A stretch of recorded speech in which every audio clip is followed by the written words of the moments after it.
E aí, pessoas, a paz do Senhor para todos. Aqui quem vos fala é o Guilherme Ferreira Góes. E hoje, pessoal, temos um tema para lá de especial. Vamos falar sobre empirismo, o iluminismo e o princípio da crise pós-moderna. Eu quero tratar desses temas filosóficos com vocês, até porque o nosso canal pretende-se a ser um canal que investiga, que trata de assuntos culturais sobre um viés cristão.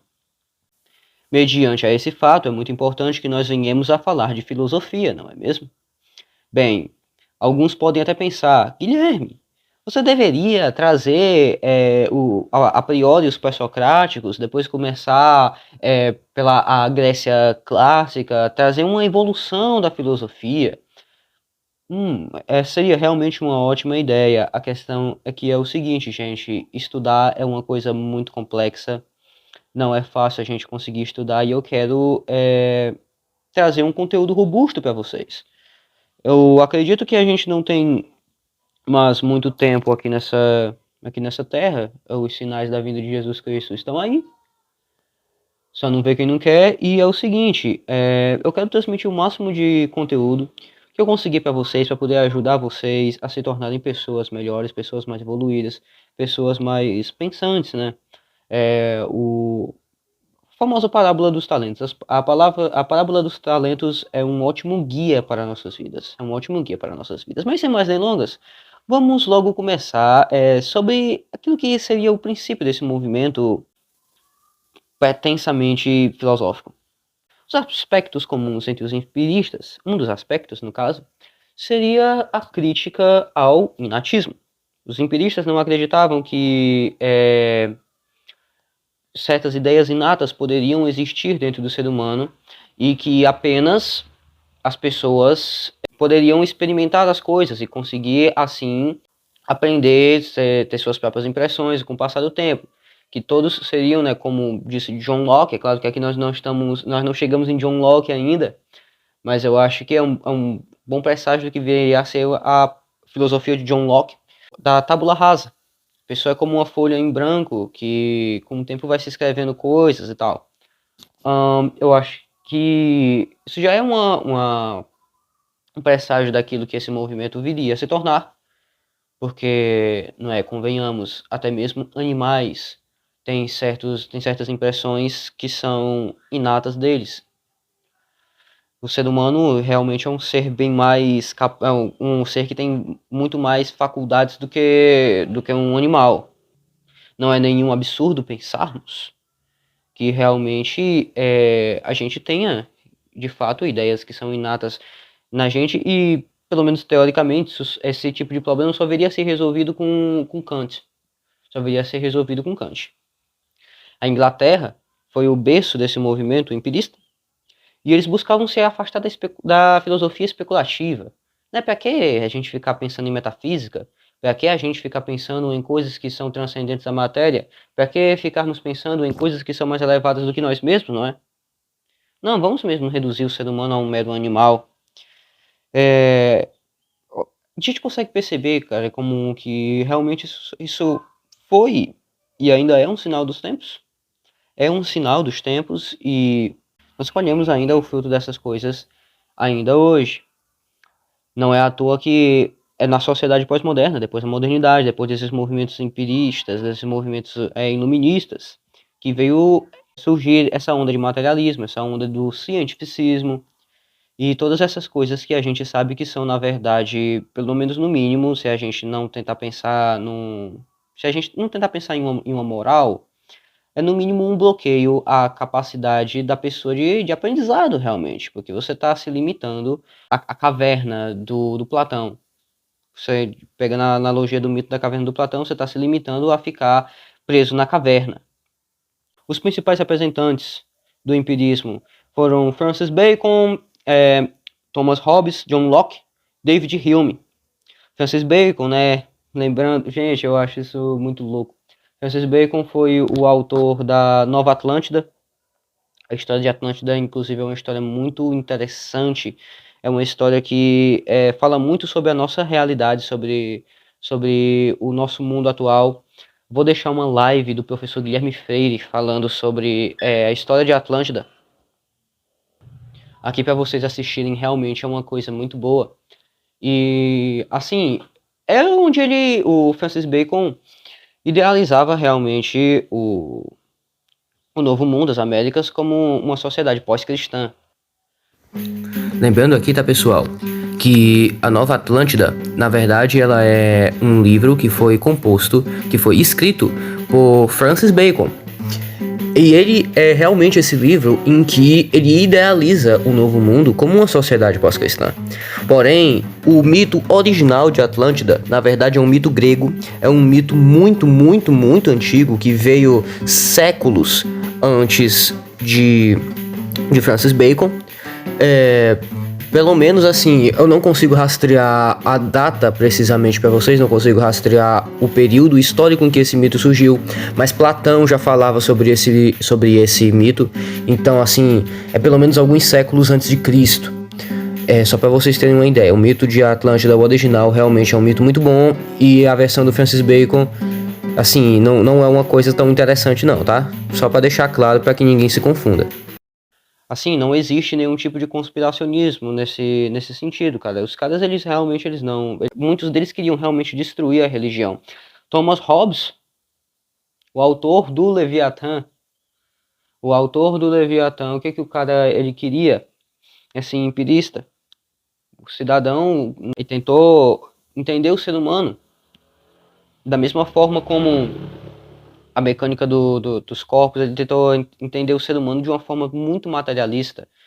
Ele disse, inclusive, que tudo que não é corpóreo deve ser excluído da filosofia. Ele entendia que os seres humanos se moviam em direção aos seus desejos, se moviam contra os seus medos. Foi o relativismo chegado, talvez, eu acho que não ao seu auge, mas que estava já, pelo menos, anunciando até onde que essas ideias iriam chegar. O Thomas Hobbes, ele dizia, inclusive, que por essa razão, como ele conseguiu, como ele abstraiu tudo que não é corpóreo, logo ele abstraiu a metafísica, ele abstraiu aquilo que seriam as bases da religião, então ele abstraiu a moral também. E ele sabia muito bem disso. Então ele concebeu que para que o ser humano não acabasse entrando em conflito sempre um com o outro, e se a gente vai analisar melhor posteriormente, deveria haver um Estado muito forte, o qual ele chamou de Leviatã, que iria simplesmente impor o limite para as pessoas, para evitar que a sociedade se tornasse uma grande selva. Bem, aonde foi que nós chegamos, né? O cidadão que dizia que toda a realidade deve ser explicada pelo corpo em movimento e determinado pela matemática. Eu acho isso uma coisa assim muito interessante, gente. Realmente o mito de Atlântida se realizando na frente dos nossos olhos. Não podemos nos esquecer que a ficção nada mais é do que a mentira pela qual contamos a verdade. E realmente, quando você abandona os preceitos, os valores que os seus ancestrais, que levaram seus ancestrais a construir tudo o que eles construíram, você realmente acaba quebrando as pernas da sua civilização, você acaba destruindo a ordem social vigente, você acaba removendo a pedra de toque, a pedra fundamental, a pedra de esquina que segura a sociedade. Realmente era essa a intenção, tá? Como os pré-socráticos buscavam a arqué para tentar assim mexer com a pedra de toque dos governos vigentes na época, os iluministas, os filósofos modernos, tentavam fazer justamente isso com a sociedade e os frutos das suas ideias estão cada vez mais visíveis hoje em dia. É lógico que a gente precisa compreender, primeiramente, que o iluminismo ele não foi um evento acidental, o iluminismo não foi uma coisa que aconteceu do nada, assim como nenhuma outra coisa, você mesmo que está me assistindo aqui não é um ser que surgiu do nada. Nenhum de nós é um novo Adão, sozinho no paraíso. Nenhum de nós é um novo Adão. Todos nós viemos de uma longa tradição. E ainda que os revolucionários, ainda que os iluministas tentassem quebrar as tradições, eles também vêm da sua própria tradição. E o iluminismo ele é fruto de um longo processo de secularização da cultura que vinha lá da Idade Média. A gente consegue rastrear muito bem que esse tipo de ideia é oriunda principalmente dos nominalistas, não é? Da filosofia de Guilherme de Ockham. Gente, olha só quem é que eu encontro como xará. Um dos cidadãos que é pai do relativismo. A pessoa simplesmente queria abolir os universais, queria abolir a ideia de universal. E muitas vezes a gente acaba expressando esse tipo de ideia, a gente está muito cheio do nominalismo, da versão mais primitiva do relativismo, sem saber. Quantas vezes você não ouviu por aí, a beleza está nos olhos de quem vê, o que é bom para você pode não ser bom para mim. Sei lá, se eu gosto é certo, o meu corpo clama, então isso é correto. Como assim? Cada um tem a sua própria moral. Não, não, não, não, não. A moral não é uma coisa que existe antes do ser humano, não é algo que veio antes da existência da humanidade, que vai para além dela. Jamais. A moral é uma construção social. São apenas um punhado de regras que homens criaram para que simplesmente a gente não acabe se matando uns aos outros. E não se engane, a igreja é muito influenciada por esses pensamentos. É muito influenciada por esses pensamentos. Muitas vezes a pessoa não consegue entender hoje em dia quando se diz que nós devemos adorar ao nosso Senhor Deus na beleza de sua santidade. E lógico que o bem, a verdade e a beleza também eles não são os únicos universais. Eles não são os únicos universais, mas eles são um norte para que a gente possa olhar para a transcendência, para que a gente possa olhar para essa realidade que vai para além de nós. E todos nós precisamos disso. Todos nós precisamos disso. Então, os empiristas, os iluministas, jogaram as bases para uma sociedade materialista, para uma sociedade cientificista, em que ou você tinha que escolher a loucura da religião, a loucura da fé, a loucura do que seriam as impressões, as experiências daquilo que não pode ser comprovado em laboratório, ou você tinha que escolher pela ciência. Você tinha que escolher pela ciência. A questão é a seguinte, quando você separou a ciência e a fé, você prejudicou as duas. É errado aquilo que te ensinam na escola, tá? De que a ciência e a fé são coisas não são coisas que são conciliáveis e que você precisa optar por um dos lados como se fossem coisas diferentes. O mundo atual, o mundo moderno, o mundo pós-moderno é cheio dessas falsas dicotomias. Cheio dessas falsas dicotomias. E para que vocês mais se aprofundem sobre esses assuntos, eu indico para vocês o canal do pastor Daniel Lopes, o canal Desvendando Original, que eu vou deixar os links aqui, o canal do professor Guilherme Freire, ótimo professor de filosofia, que eu vou deixar também aqui o conteúdo, e para que vocês, os links para vocês, das redes sociais deles. E só para concluir, tá, gente? É notório, é evidente que quando você pesquisa essas coisas um pouco mais a fundo, muitas dessas pessoas foram financiados por gente de classes mais abastardas. Isso é uma coisa bastante óbvia para todo mundo. É aquela historinha do... deixa eu ver como é que é o nome do livro. Tem o 1984. Dentro do 1984 tem um livro fictício que é o Manual do Coletivismo Oligárquico. Se não me engano é esse o nome do livro. E ele vai mostrando várias estratégias daquilo que ele chama de um meio, que é a classe que tem certos poderes, principalmente um poder monetário, poder de compra, mas ele não tem poder político. Pelo menos não tem poder político mais direto. Você tem a classe que tem o poder político, que eles, se não me engano, eles chamam de o alto, o meio e o baixo, né? E os proletários, os proles.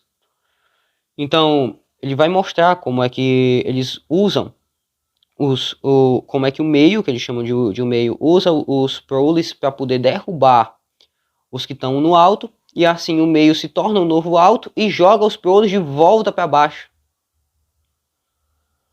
Nós vemos esse tipo de coisa acontecendo várias e várias e várias vezes ao longo da história. E se intensificou muito após os iluministas, tá? Não se engane. Karl Marx, o famigerado Karl Marx, o infame Karl Marx, foi inspirado por Jean-Jacques Rousseau, dentre outros filósofos iluministas, dentre outros pretensos filósofos iluministas. Alguns dos grandes tiranos, os grandes ditadores do século XX, tinham como seu modelo de referência a filosofia de Nietzsche. E eu acho que é mais que patente para todos nós que o nosso modelo de Estado, que o poder estabelecido atual é um negócio, tipo assim, uma baita de uma distopia a la Thomas Hobbes. Parece muito com Thomas Hobbes e isso não é à toa. É lógico que isso não é à toa. Esse tipo de coisa teve uma origem. Eles foram pensados antes. A gente vê muito em certos governos asiáticos. Eu não sei se eu posso estar mencionando os nomes aqui na plataforma, em que o grande Leviatã está simplesmente controlando as finanças das pessoas. O grande Leviatã está controlando o direito de ir e vir das pessoas, está controlando o direito da educação, está controlando o direito da pessoa de professar sua fé, está simplesmente cerceando todas as liberdades das pessoas, e as pessoas simplesmente estão se tornando zumbis a mando do Leviatã. Leviatã que a gente se refere ao Estado dentro da simbologia de Thomas Hobbes. E esse tipo de coisa está sendo copiada, está sendo levada adiante em vários países do mundo, até mesmo aqui no Brasil. Já está sendo lançado já o projeto para a criação do real digital. Seria uma criptomoeda totalmente centralizada. Quem lê a Bíblia, entenda. Quem lê a Bíblia, entenda. Quem gosta de estudar escatologia, entenda. Vocês sabem muito bem o que isso significa. Mas eu quero dizer para vocês que sim, isso é muito difícil que a gente esteja, na verdade, revivendo o que seria o final do Império Romano. Eu acho que nós estamos vendo muito mais uma ascensão de um novo helenismo, de um helenismo que eu gosto de chamar de helenismo cyberpunk. Futuramente eu pretendo explicar isso melhor para vocês. Mas, gente, é o seguinte. Essas coisas vão chegar ao seu ápice. Essas ideias malucas. A maluquice da modernidade ainda vai chegar no seu ápice, não chegou ainda, creio eu. A não ser que tenha, sei lá, uma intervenção divina, não chegou no seu ápice. Ao que tudo indica, ainda não chegou no seu ápice. E ao que tudo indica, isso vai desembocar naquilo que nós entendemos como o Império do Anticristo. Só que é o seguinte, pessoal. O Império do Anticristo, se a gente pegar pelas interpretações as interpretações mais populares, as interpretações mais aceitas da escatologia, vai ser um dos impérios mais paia, um dos impérios mais xoxo, mais esmiliguido da história. Porque, olha, assim, eu sou apenas um curioso, eu não sou um historiador formado, um negócio assim, mas eu estudo bastante história e eu desconheço qualquer império que tenha durado só 7 anos, tá? Eu desconheço qualquer império que tenha durado só 7 anos. E de acordo com as interpretações mais aceitas de escatologia, após o Império do Anticristo, vai vir o Império de Jesus Cristo sobre essa terra, que vai durar 1000 anos. Olha só a diferença, de 7 anos para 1000. Mas isso é uma coisa totalmente sintomática, pessoal, porque o mal, assim, essas filosofias Essas filosofias ocidentais são coisas totalmente erradas. O mal, ele não consegue... essa ideia de que a luz não existe sem as trevas, o bem não existe sem o mal. Gente, isso é palhaçada. Isso é palhaçada. Digo mesmo pra vocês, isso é palhaçada, isso é lorota, isso não existe. História da carochinha. Sabe por quê, pessoal? O mal, ele nada mais é do que uma subversão do bem. Ou a ausência do bem. Nesse sentido, o mal, ele não é harmonioso entre si. Então é lógico que tudo aquilo que é puro caos, ele vai acabar se tornando caos para si mesmo. Para quem gosta de Star Wars, né, principalmente para quem conhece os Legends, é aquela história do primeiro Império Sith. Os Sith se tornaram tão poderosos, eles eram tão grandes em número que eles conseguiram dominar toda a galáxia. E eles montaram seu primeiro império, o primeiro Império Sith. Só que quando eles dominaram a galáxia, eles eram tão maus que eles começaram a se trair uns aos outros, começaram a se matar uns aos outros, até que eles mesmos se destruíram. Eles mesmos se destruíram. E então foi criada a famosa regra de 2, em que de tempos em tempos só pode haver apenas 2 Sith, o mestre e o aprendiz. E quando o aprendiz chegar a um determinado patamar, em que ele estiver ou perto da força do seu mestre, ou tiver superado a força do seu mestre, então ele deve matar o seu mestre. Então ele deve matar o seu mestre e conseguir um novo aprendiz, para assim continuar o ciclo. Isso é muito real, gente. Isso é algo que é muito real. Então, é uma coisa que eu digo assim pra vocês, que é pra vocês não se assustarem. Para que vocês não se assustem, porque o que é, né, as tribulações do tempo presente se comparado com a glória que há de vir. Então, essa era a breve explanação que eu tinha para dar para vocês a respeito do empirismo, do iluminismo, para que vocês consigam entender, pelo menos ter um relance do que seria o começo desse movimento. Eu pretendo estar trazendo muito mais vídeos, trazendo vídeos mais robustos para vocês em conteúdo. E é isso, pessoal. Agradeço a atenção de todos vocês. Tchau e amém.